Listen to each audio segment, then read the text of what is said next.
سامعین، دنیا کے حالات و واقعات کا جائزہ لیا جائے تو پتہ چلے گا کہ دنیا کے موجودہ حالات قرب قیامت کی طرف اشارہ کرتے ہیں۔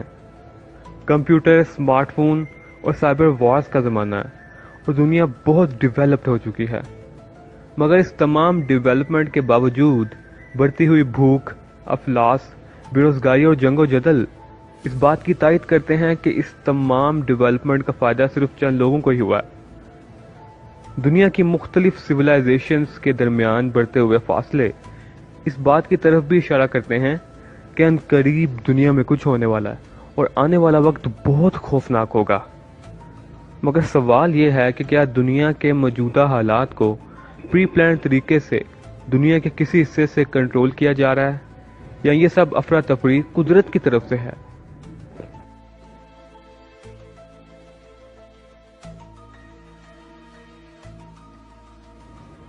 ماضی و حال پہ نظر رکھنے والے لوگ اس بات سے بخوبی آگاہ ہیں کہ دنیا میں مٹھی بھر لوگوں کی ایک ایسی سیکرٹ سوسائٹی موجود ہے جو ہر زمانے میں دنیا کو کنٹرول کرتی آئی ہے۔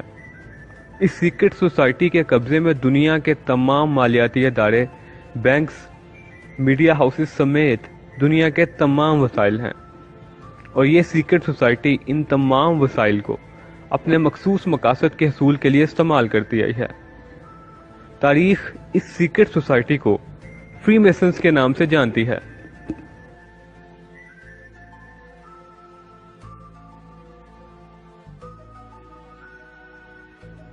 فری میسنز کون ہے، اور یہ تنظیم کب اور کیسے وجود میں آئی، اور اس تنظیم کو بنانے کے مقاصد کیا تھے؟ یہ بہت پیچیدہ سوالات ہیں جن کا جواب ہم اس ڈاکومنٹری میں تلاش کرنے کی کوشش کریں گے۔ فری میسنز کے لفظی معنی ہے آزاد معمار۔ معمار کا مطلب ہے کسی بھی چیز کو تعمیر کرنے والا۔ یہ سوسائٹی دعویٰ کرتی ہے کہ یہ لوگ نہ صرف دنیا کی تعمیر کے لیے کوشاں ہیں بلکہ دنیا میں مثبت رویوں کو بھی فروغ دیتے ہیں۔ مثال کے طور پہ human rights, women empowerment, health for all, education for all اور اسی طرح کے بہت سے دوسرے سلوگنز اسی سیکرٹ سوسائٹی کے دیے ہوئے ہیں۔ حقیقت یہ ہے کہ اس سیکرٹ سوسائٹی کا ان تمام خوشنما باتوں سے کوئی تعلق نہیں۔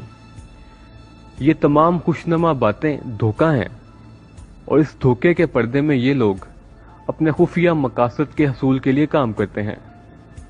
مثال کے طور پہ ایک طرف تو فری میسنز وومن امپاورمنٹ کی بات کرتے ہیں، جبکہ دوسری طرف کوئی بھی عورت ایز اے فری میسن اس سیکرٹ سوسائٹی کی محفلوں میں داخل نہیں ہو سکتی، یعنی فری میسنز کی محفلوں میں عورتوں کا داخلہ ممنوع ہے، جو کہ اس سوسائٹی کے ڈبل سٹینڈرڈ کو ظاہر کرتا ہے۔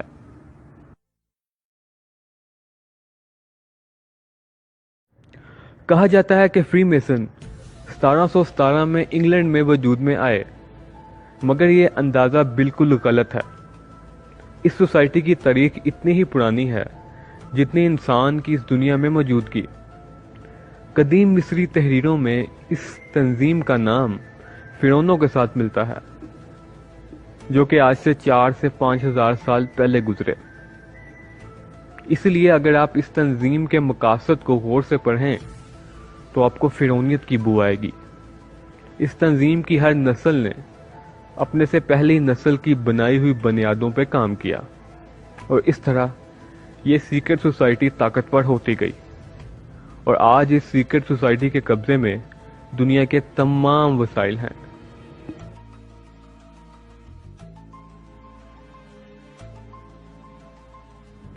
ہسٹری کی پرانی بکس کا مطالعہ کیا جائے تو پتہ چلے گا کہ فری میسن نامی یہ گروہ سب سے پہلے صلیبی جنگوں میں نائٹ ٹیمپلرز کے نام سے سامنے آیا۔ 1035 میں کرسچن پوپ نے جب مسلمانوں کے خلاف مذہبی جنگوں کا آغاز کیا، جنہیں تاریخ صلیبی جنگوں کے نام سے جانتی ہے، تو نائٹ ٹیمپلرز نامی اس گروہ نے ان صلیبی جنگوں میں بڑھ چڑھ کے حصہ لیا۔ ان جنگوں کا مقصد یروشلم کو مسلمانوں سے آزاد کروانا تھا۔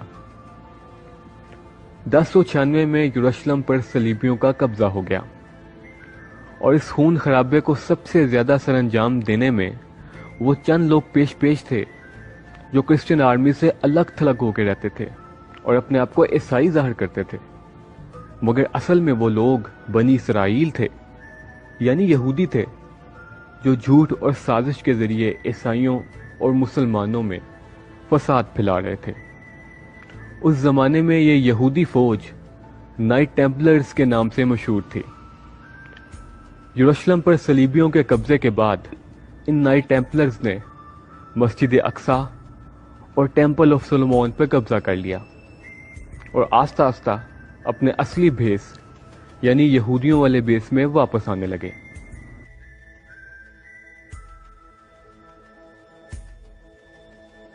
عیسائیوں کو ان یہودی نائٹ ٹیمپلرز کے یہودی ہونے کا شک ہونے لگا اور ایک دن یہ شک یقین میں بدل گیا۔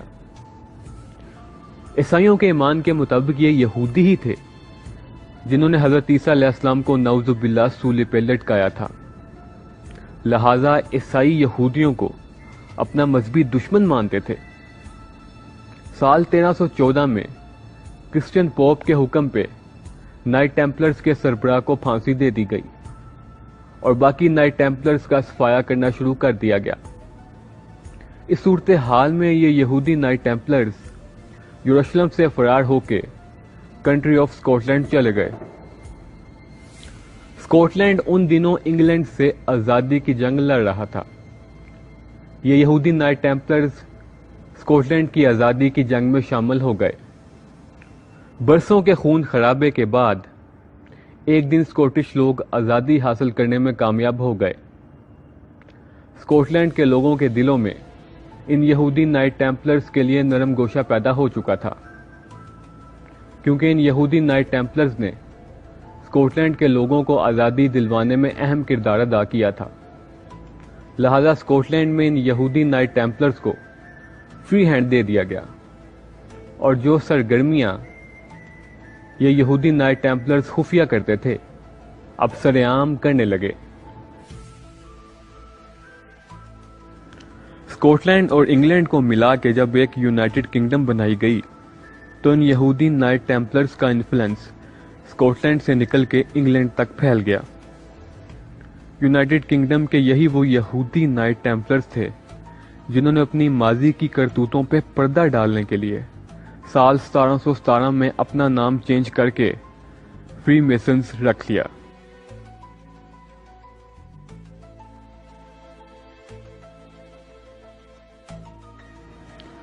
یونائٹڈ کنگڈم کے انہی یہودی فری میسنز نے امریکہ کی آزادی میں اہم کردار ادا کیا اور اس ریاست کے قیام کے بعد اسے اپنی مٹھی میں کر لیا۔ امریکہ کا پہلا پریزیڈنٹ جارج واشنگٹن ایک فری میسن تھا۔ امریکہ اور یونائٹڈ کنگڈم کے انہی یہودی فری میسنز نے بعد ازاں یہودیوں کے لیے ایک الگ ریاست اسرائیل کے قیام کے لیے زمین ہموار کی اور اسرائیل کے قیام کے بعد دنیا بھر کے یہودیوں کو لا کے اسرائیل میں بسایا۔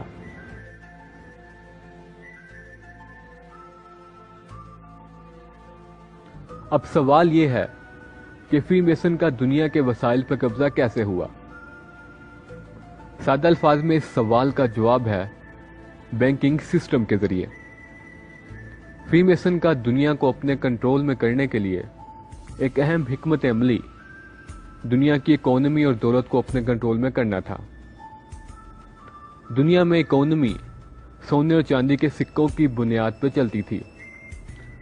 ہزاروں سالوں سے ہر ملک کی سرکاری کرنسی سونے اور چاندی کے سکے ہوا کرتے تھے۔ فری میسن نے اس دولت کو اپنے کنٹرول میں کرنے کے لیے بینکنگ کا نظام متعارف کروایا اور سود کو عام کر دیا۔ اس کے ساتھ ہی ان لوگوں نے پیپر کرنسی کو متعارف کروایا، جس کے تحت سونے اور چاندی کے سکے بینک میں رکھوا کے اس کے بدلے کاغذ کے نوٹ چھاپ کے لوگوں کو دے دیے جاتے تھے۔ کاغذ کی یہ کرنسی لوگوں کو سہولت کے طور پر نظر آئی۔ لوگ سونے اور چاندی کے سکے بینک میں رکھواتے اور ان کے بدلے کاغذ کے نوٹ لے لیتے اور اس طرح ان نوٹوں سے تجارت کرتے۔ کاغذ کی کرنسی کا کام جب چل نکلا تو فری میسن بینکرز نے بنا کسی ورت کے نوٹ چھاپنا شروع کر دیے اور دوسری طرف